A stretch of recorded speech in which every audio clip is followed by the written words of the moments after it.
Além de tudo, a Alessandra também é perita, perita de local de crime. E aí eu vou te fazer a seguinte pergunta, Alessandra. Quando a gente olha a cena de local de crime, aquele lugar foi todo cavucado, foi concretado, então eles precisavam de concreto, tiveram que comprar esse concreto. O que muda na visão da perícia, com tantas informações da psicologia, e assim, como é que isso tudo pode ser auxiliado, inclusive para mostrar para esses agressores, esses criminosos, que eles não terão vida fácil? Não.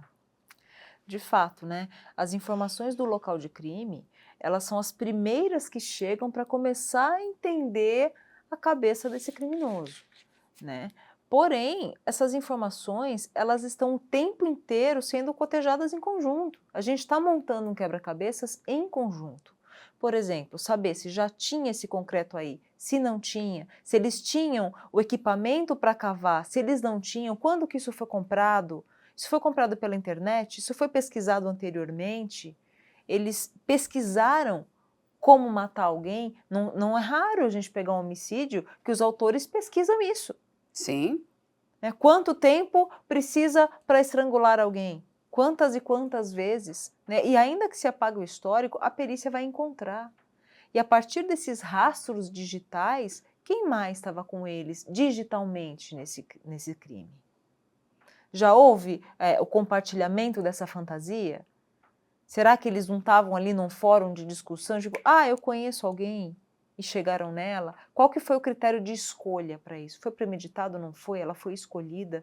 Até porque a amiga dela, né, a colega de quarto ali, que dividia a residência com ela, conseguiu marcar com um dos autores para conversar com ele no dia seguinte para falar sobre Clara. E o autor pede para que ela vá sozinha. Isso chama muito a atenção. Seria essa pessoa uma segunda vítima em potencial? sim. E Nós não mais, sabemos. e mais, né, porque tem fortes indícios de que isso não foi um crime cometido somente por essas duas pessoas. Ela ousou contrariá-los, um É. pela investida sexual e o outro pelo discurso extremista. E nitidamente isso tudo incomodou muito eles também. Tem uma quem é você, né, que não me quer, é contra os meus ideais, sabe, está se formando uma mulher forte. Quando a gente vê tudo isso, professor? São muitas características, essas novas informações que a Alessandra comenta, você também, Carla. Nós temos vários cenários, inclusive pode ter a própria misoginia, seleção sexual. Você falava da série da Netflix dos incels. Uhum. O que é o incel? É aquele que não consegue ter relações, ter a vida sexual ou afetiva que queria e culpa as mulheres. Mas isso é seleção sexual. Isso Darwin já explicava isso há muitos anos atrás. Então, se você não consegue romper barreiras, são barreiras tuas, pessoais tuas, não tem nada a ver com a mulher. Então, a minha dificuldade, talvez a minha insensatez, a minha intolerância, a minha dificuldade de interrelação projete em cima de uma mulher, né? É um cenário também que a gente não pode anular nesse caso, a gente não pode excluir essa possibilidade da questão de uma seleção sexual também. Bom, nós temos aqui alguns caminhos para esse caso. Concordo, acho que deve investigar, como a Alessandra falou, se é um grupo radical, pode haver filmagens, acho que deve ser investigado isso. A rede deles, né? Eles são dois, mas quem mais compactua disso? Com relação ao planejamento, eu estou em dúvida ainda com relação ao planejamento, porque eles estavam muito desorganizados. Então, quando aparece a imagem do local que ela foi encontrada, parece que foi quebrado aquilo de última hora e foi tirado. Então, não havia um planejamento. Nós sabemos de muitos casos, eu e a Alessandra, que trabalhamos há muitos anos com isso, que quando há planejamento, assim, os locais já estão prontos, né, para sumir com o corpo, e muitos casos demoram a ser resolvidos muitos anos pela eficiência desses, né, criminosos de alta periculosidade.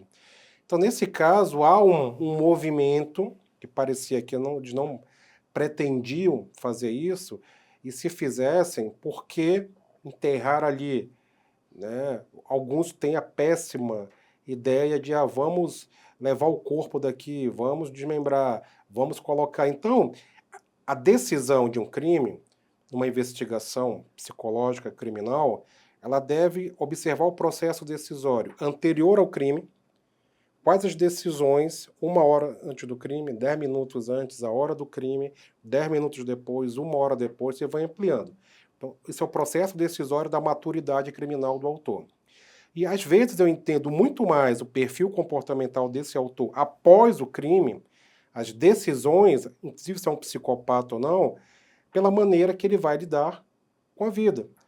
Eu lembro recentemente, eu e a Alessandra, a gente entrevistando um indivíduo que tomou, né, Alessandra, que ele tomou simplesmente a brilhante ideia, muito entre aspas, de esquartejar um corpo, porque ele precisava seguir a vida dele. Então ele tinha que se livrar daquilo, uns sacos de lixo, e seguir a vida dele. Não foi isso, Alessandra? Sim. Então, nitidamente, uma pessoa que olhava o outro como objeto e simplesmente desmembrá-lo, esquartejá-lo, colocar partes em sacos de lixo e jogando pela cidade, faria que no dia seguinte ninguém se lembrasse daquela pessoa e que ele poderia tranquilamente viver a vida dele sem grandes incômodos. Mas a polícia de São Paulo está muito atenta e rapidamente entendeu o que aconteceu e efetuou a prisão dele. Nesse caso, essa cena aqui, ele sai quebrando aqui, parece que foi uma coisa que eles tiveram que pensar. Então são dois idiotas, criminosos, perversos, sádicos na proporção de cometer um ato de brutalidade que é o feminicídio, e eles começam a quebrar isso aí. Então eles quebrando, eles chamam a atenção da vizinhança. O barulho. Tem barulho. Então já não é um planejamento, já é uma ação, eu tenho que resolver um problema. Então não planejei, eu tenho que resolver um problema. Lembrando de outro caso aqui, que nós trabalhamos, nós três aqui, no caso do Rio de Janeiro, do ator, né, que houve um planejamento completamente diferente para ele ser concretado, inclusive chamando profissionais, né, para fazer isso. Então, aqui me parece que não, eles tiveram que... o que a gente faz agora? Então, a gente não pode sair daqui com ela, não sei se eles tinham carro, não dava para chamar um carro, um aplicativo para levar um corpo. Então, são informações que eu não tenho, se eles tinham carro ou não. Como é que eu me livro do corpo? Como eu me livro desse corpo? Então, não tenho o que fazer, vamos chamar atenção, vamos fazer barulho. Mas esse barulho, eles esperaram o dia seguinte. Será que eles esperaram, deixaram ela lá, para não fazer barulho de madrugada, que chamaria mais atenção? São processos decisórios deles que devem ser investigados. A gente não tem uma resposta muito clara. Porque se eles entraram em desespero, em pânico depois do ato, e quiseram sumir com o corpo, o que a gente faz? A gente tem um piso, vamos quebrar o piso. Não tem muita lógica nisso. Não era um jardim com areia, não era um quintal muito grande. Então, o corpo ter ficado ali, então já justificaria não a necrofilia, mas a espera do dia seguinte para não fazer barulho. Pode ser uma percepção a ser analisada nesse caso. Então tem muita coisa ainda muito solta, com muitas lacunas, mas talvez isso justifique o corpo ter ficado ali, o barulho, para eles começarem a cavar. Talvez.